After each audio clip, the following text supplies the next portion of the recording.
Welcome sa atong YouTube channel, Catholic Crusader CFD Paul San Pablo, Talima. Nining gabhion, usa sa atong espesyal nga bisita nga mianhigyod sa balay nga gipuy-an ang kanhing pastor sa New Apostolic Church, si Brother Samuel Toradjo. Sa mayong gabi kanimo, bro. Sa mayo pong gabi, Brad. Brother Toradjo, pwede ba nga imong i-share ang imong kaagi sa kinabuhi sukat sa imong pagkabata ug hangtod nga ikaw nahimong pastor sa New Apostolic Church? Hindi at una, sa gamay pa kong bata, nahilundong ko nga katong ipuy-an namo nga si Anthony Rocco Nunez, mao to'y pinakadako sa protestante nga simbahan, nga wala to siya medyo hap-hap na bitaw niya kananaw. Kunya ako kong kalingawan kay hiling malagi ko og Bible, bro. Akong kuhaon dito ang niyang Bible ug akong basahon.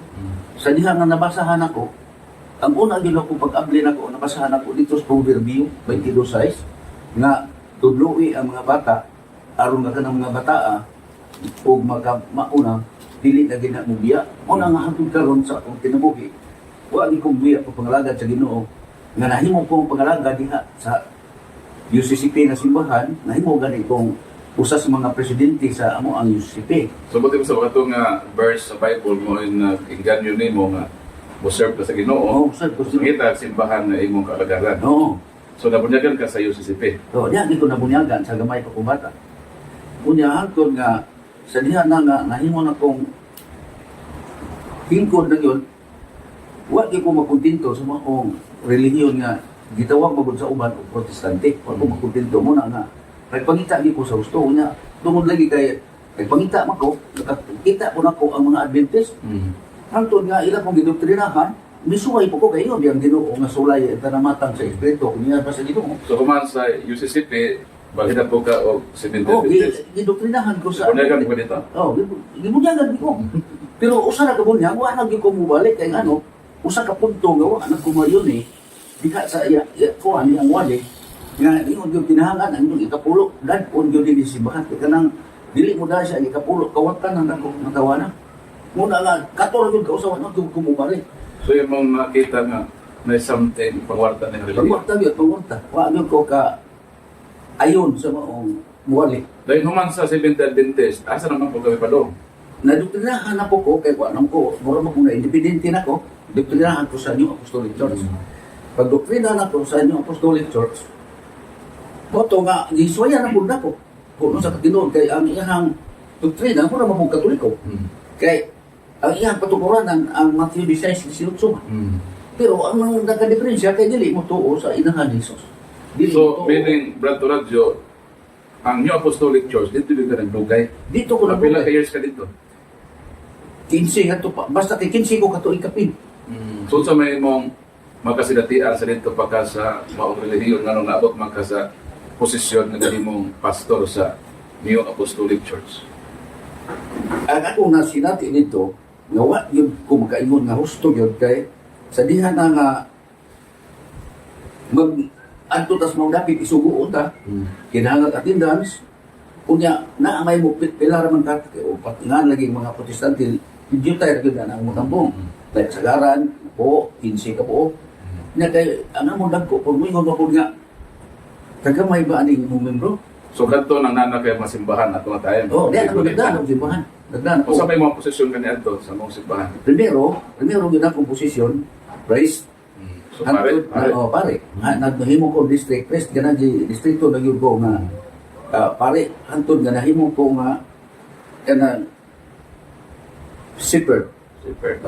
Pastor na gyud. Pastor na gyud. So, pila man kasimbahan na imong nadala sa una sa New Apostolic Church? Kutog sa kanang nasingin, kanang isla mga isla ba?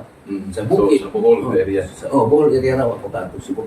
Kawali gani ko og Central Church sa Tagbilaran.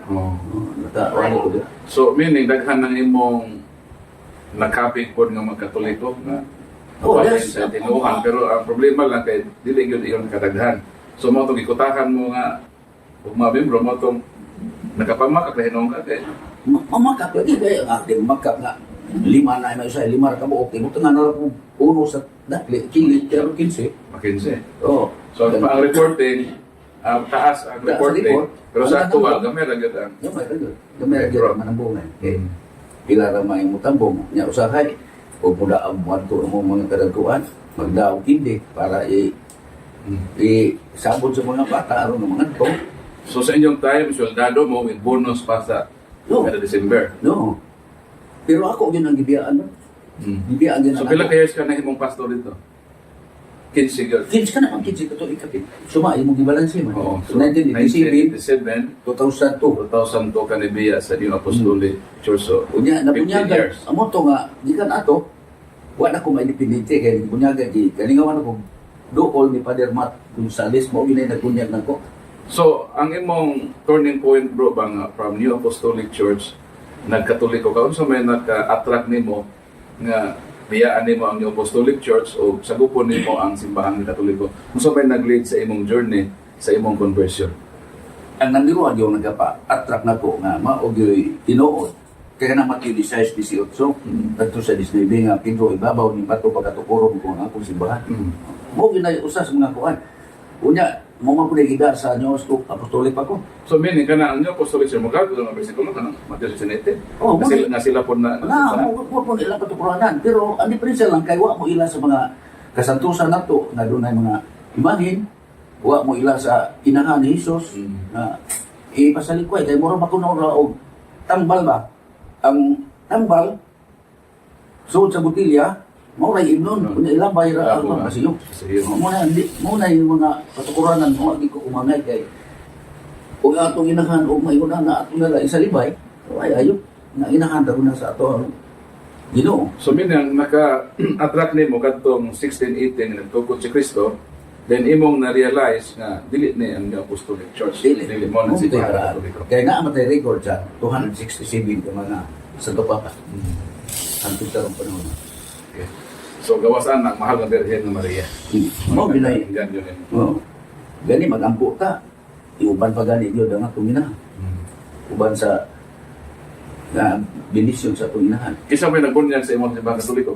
Si Father Matt Father Matt. Gonzales Sa parokya sa sa Benavista. Benavista.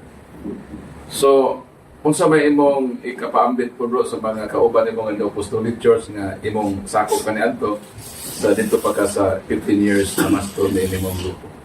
Ako gihangyo sila nga ako kay di naman ko diri karon sa Katoliko manghinaot ko nga ang ako mga igsuon kay mga kargado ra mga protestante na ko igsuon diya sa mga sa Bago o sa ubang dapit sa Buenavista gani nang Rupukil pipilar gyud ni kabuk dihang Katoliko pipilar ka katawo ang Katoliko tungod man lagi ang mga protestante mo pinakabaga kunya nahimo kong presidente suod sa pito ka tuig sa Kapilya. kapilya kunya nakapabunyag di pud ko og mga Katolik ka sa mga simbahan. Ako maganero sa Cebu nagpuyo. Pero nakunyagan dito. Portis hindi. Bibiya sila sa Oo. proposal. Kunya na, ang among membro karon sa una, kaya maging gamatuya. Karon safety na yung ubay-ubay na. Na sobra nag 30 ka membro. So, meaning sa inyong lugar nga bago ang protestante, so hinahinay nagbalik ang mga protestante sa simbahan ng Katoliko sa inyo pong gihimo nga evangelization dito sa inyong lugar. Oo. So, saan mo po imong i-advise bro sa mga Katoliko na magpadala pa sa laing tinuhan? Nga nga ang mga pastors, namalik naman o namalhin naman sa simbahan ng Katoliko. So, Taka ng mga pastor na- ikapaambit sa mga Katoliko ron nga sige o danihon sa mga protestante. Dili no sa muhawa na kay mandanihay dito mga protestante kay murag nagamat mo na dito. Murag nagamat mo na. Anto magani nga. Usahay, naalang sila sa ilang pagka-protestante, naalang sila agdo, tungkol lagi po sa kawan-on sa kinabuhi sa tao. Ako ginang namatitla nila nga, nagpuyo na bitaw ko nga, sa nabitaw, kada bang nagsilbi nagpuyo na bitaw, hindi na yota, kunya, protestante ang nagpuyo, di ako magmano, kinsa siya, basta kay, mora ilang di agad. So, kibali, madani sila sa tinuuhan sa tagiya sa yuta. Mapupo Okay. sila. Mawak mo kanya, idihan niya inoon sila. Mo na usas mo na, walang babang. Pero maabot man katigungon sa tao, base na lang mo. Pero ako, ang iko'y hadlo ko. tao mapud niya ang mga tawana. Wa gyud ko bisag yun sa pag adto ko sa Katoliko, bisag yun sa anak ko niya o gani. Nga gani himuon ko niya matag sa bando mag para kung anong po ganang karamitan na yung Bible study, tagaan ko tag 500. Wa gyud ko iko sayang kay ng pastor na inyong hanggi. Kanang inyong gisugo diha, unya ko di ninyo i-appeal na. Mo to i-appeal. Iko na lang i-appeil na nagbible study na. Kada Domingo, Sabado. Kada Sabado na So, pila na may edad ni Moron, Brad? Sa radio? 74 na. Kaya natawa ko sa 1951. Kanya, kuan mataro 2025. So, sa may imong buhaton, ini imong nahabilan ng kinabuhi sa simbahan ng Katoliko.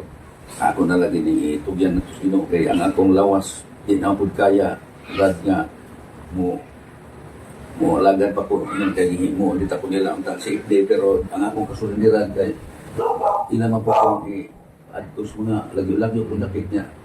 So, medyo ko na sa imong palawan. Di nagkaya kay gani nakakita tingali kay friend matas Facebook mo nakakita magkato nga ganang gidayong-dayungan ko kay to kabuan mo ka wa ko ka barong. So, sige lang, continue lang sa imong pag-serve sa inyong kapilya, pag-encourage sa mga tao na continue sa pagdalog sa Ginoo o matinudaanon sa simbahan ng Katoliko. So, Brad, saan ba doon ako ihatag sa imong libro? Ikaw hata, bro. Atong libro mga kalibre. Kada Domingo na ang imi-ipchip. Kanang family grouping ba? So, kini nga libro, makatabang din mo. Kalibre 45 kalibre tubag sa mga atake sa protestante. So, ako nang iregalo nimo o ang isa ako regalo sa imong anak. Dugang ni nga kalig-on sa akong magtuo. Kaya salamat tayo sa imong panahon no, sa pagpaampit sa imong kinabuhi. Salamat Ang Diyos, panalangin ka nato tanan. Iyan po nato si Brad sa Berto Radio. Nakanhi 15 katuig nga pastor sa New Apostolic Church apan ni anak karon ug magpabilin siya sa simbahan ng Katoliko sa nahibilin niya kinabuhi. So dalaygon ang Ginoo. God bless ka natin tanan.